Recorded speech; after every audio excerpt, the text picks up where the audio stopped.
হোটেলের অর্ধেকটা খোলা, বাকি অর্ধেক আটকে রাখা। দুইজন লোক এসে বলল, খাবার আছে কি? হোটেলের কর্মচারী জামাল বলল, আজকে দুপুরে রান্না করা হয়নি কিছু। জিজ্ঞেস করা হলো, কেন রান্না করা হয়নি? সে বলল, এই হোটেল আর চলবে না, 2-1 দিনের ভেতরই বিক্রি করে দেওয়া হবে। কি বলো, হোটেল বিক্রি করবে কেন?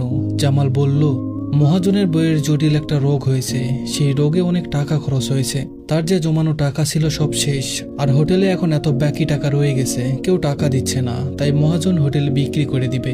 দুজন লোকের কেউ হোটেল থেকে উঠলো না। এখন দুপুর, তারা ভেবেছিল এই হোটেলে ভাত খাবে। বহুদিন পর এই হোটেলে এসেছে। হোটেলটার নাম রূপালী ভাতের হোটেল। রূপালী মালিকের বড় মেয়ের নাম, যে মেয়েটা বেঁচে ছিল 21 দিন, সেই 21 দিন জীবিত থাকা মেয়ের নামেই এই হোটেলের নাম রাখা হয়েছে। হোটেলে এখন যে দুজন বসে আছে, তারা দুজন ঘনিষ্ঠ বন্ধু। বিশ্ববিদ্যালয়ের কাছে তখন একমাত্র হাসমত আলীর এই রূপালী ভাতের হোটেলটাই ছিল। এখন অবশ্য বিশ্ববিদ্যালয়কে ঘিরে ব্যাঙের ছাতার মতো অনেক ভাত খিচুড়ির হোটেল, চাইনিজ রেস্টুরেন্ট উঠেছে। তখন শুধু ছিল রূপালী ভাতের হোটেল। শুক্রবার রাতে রূপালী ভাতের হোটেলে 20 টাকা প্লেটে খিচুড়ি রান্না করা হতো। ছাত্র জীবন শেষে চাকরি জীবনে যাওয়ার পরে ক্যাম্পাসে অনেকে ফিরে এসেছে কেবল রূপালী ভাতের হোটেলে শুক্রবারে বিশেষ এই খিচুড়ি খেতে। বিশ্ববিদ্যালয়ের ছাত্রদের স্মৃতির সাথে এই রূপালী ভাতের হোটেল আষ্টেপৃষ্টে মিশে আছে। হোটেলের মালিক হাসমত আলীর বাবার প্রথমে এখানে ভাতের হোটেল ছিল, তারপরে ওয়ারিশ সূত্রে হাসমত আলীও হোটেল সামলায়। হাসমত আলী জামালকে ডেকে জিজ্ঞাসা করলো, কি সমস্যা, কি চাই ওই দুইজনের? জামাল বলল, ভাত খাইতে এসেছে। বলে দিয়েছি ভাত হবে না। হাসমত আলী বলে, তাহলে এখনো যাচ্ছে না কেন? হাসমত আলী নিজেই কাছ থেকে উঠে লোক দুজনের সামনে গেল।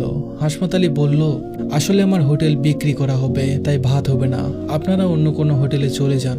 একজন উঠে বলল, হাসমত ভাই, আপনার বাসায় কিছু রান্না করেননি নিজেদের খাবারের জন্য? সেটা থেকেই দেন না কিছু। হাসমত আলী দরজা ঠেলে ভেতরের ঘরে চলে গেলেন। কত ছাত্র ফ্রিতে খেয়েছে তার হোটেলে হিসেব নেই। তখন ব্যবসা ভালো ছিল, অনেক ছাত্র মাস শেষে 1500 টাকা হতো। হাসমত আলীর কাছে এসে বলতো, হাসমত ভাই, পুরো টাকা জোগাড় করতে পারেনি, 1000 টাকা রেখে দিন। হাসমত আলী 1000 টাকাই রেখে দিতেন। হাসমত আলী বিশ্বাস করেন, মানুষ মানুষকে খাওয়াতে পারে না, খাওয়ানোর মালিক উপর আল্লাহ।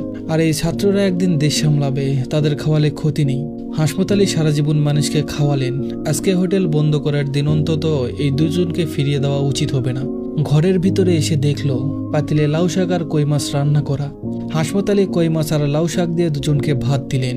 এই হোটেলে সবসময় ভিড় থাকতো, আজ হোটেলে মাত্র 2জন মানুষ খাবার খাচ্ছে।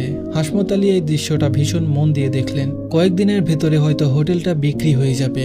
হাসমত আলী বুকের ভেতরে এক চাপা দুঃখ যেন হুট করে জেগে উঠেছে। চোখের চশমা খুলে রেখেছেন, পানিতে ঝাপসা হয়ে উঠেছে সব। হাসমত আলী ঠিক করেছেন,